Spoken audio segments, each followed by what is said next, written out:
बात अलग, मगर मध्य प्रदेश के अंदर इस प्रकार की वातावरण फैलाने की बात कर रहा है, क्योंकि भारतीय जनता पार्टी ने हमेशा इस मध्य प्रदेश के अंदर समरसता का भाव, सबका साथ सबका विकास की बात करने वाली पार्टी भारतीय जनता पार्टी। और आज जो विकास दिख रहा है, कोई ऐसा समाज नहीं छूटा है जिससे विकास नहीं हुआ है, कोई ऐसा घर नहीं है जिसका विकास नहीं हुआ है, परंतु उनको सत्ता से वंचित रहना पड़ रहा है, इसलिए वो ये बात कर रहे हैं।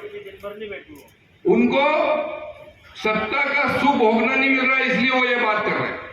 उनके मन में कहीं ना कहीं इस देश के प्रति खोट है, उनके मन में कहीं ना कहीं इस देश के प्रति मानसिकता खराब है उनके मन में। मैं उसकी घोर निंदा करता हूं ऐसे व्यक्ति की कि उसको तो बाहर घूमने का अधिकार ही नहीं है जो ऐसी बात कर रहा है। अरे भारतीय जनता पार्टी तो आज तक जात पात की तो बात ही नहीं की भाई। हमें इतना गर्व से कह सकते हैं कि हमने जो योजना बनाई, किसके लिए आज लाडली बहना को पैसा मिलते, कौन समाज वंचित है? आज प्रधानमंत्री आवास मिला, कौन वंचित है? संबल योजना का कार्ड बना, कौन वंचित है? हमें सबको जगना पड़ेगा और हमें जगाना पड़ेगा, इस देश को बचाना है। तो कितनी बड़ी बात करी उसने कि बांग्लादेश जैसा वातावरण भारत में बन सकता है।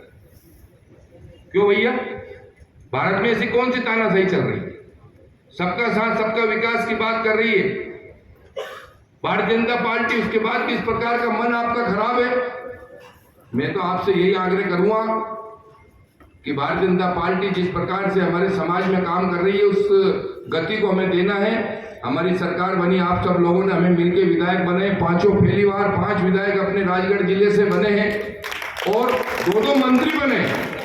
हम सब मिलके, सारा मंच हमारे बीच बैठा हुआ है, हम सब मिलके समाज में और कौन सी हमारे क्षेत्र में और कौन सी कमी है उसकी बात की जा। विकास में हमारी कौन सी कमी है? आज राजगढ़ जिले में विकास के तो हम जिस स्थान पे बैठे हैं, या कल्पना भी नहीं करी होगी कि हम ये बांसखेड़ी गांव में बैठे हैं, कल्पना भी नहीं करी होगी। मैं तो वोट मांगने आ गया था बांसखेड़ी गांव में, मगर आप लोग तो कभी आ ही नहीं पाते। बांसखेड़ी गांव कौन था? केवल 10-15 घर थे यहाँ पर बांसखेड़ी का, जो स्थान पर हम बैठे। और आज समुद्र भरा हुआ है।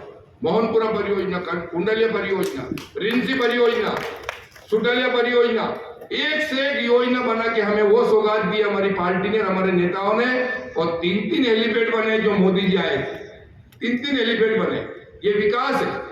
तो आज जिस प्रकार का हमारे समाज के अंदर और हमारा जिला का विकास हुआ है, हमारा आज मेडिकल कॉलेज बन रहे हैं, बड़े बड़े रोड बन रहे हैं, चारों तरफ कहीं भी चले जाए रोड की कोई कमी नहीं है।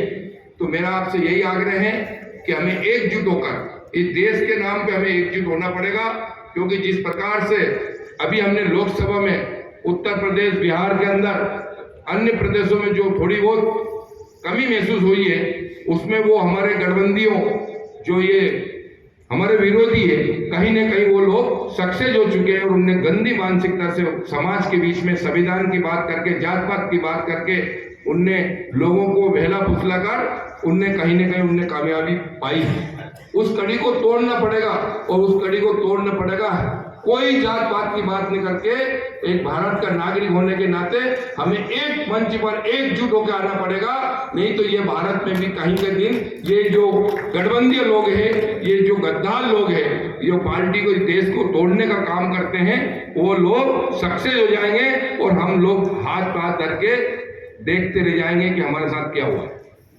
हमें कहीं ना कहीं जागरूक होना पड़ेगा। हर पड़ोस में कौन रह रहा है, इस हमारे गांव में कौन आ गया है, हमारे तहसील में कौन रह रहा है, किस प्रकार का वातावरण फैला रहा है, कौन बात कर रहा है, कई प्रकार के लोग इधर उधर घूम रहे हैं।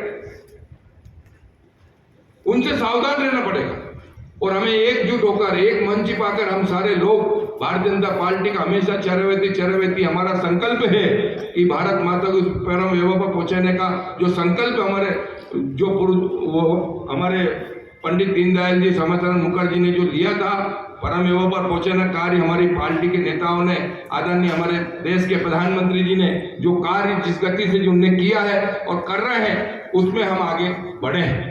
और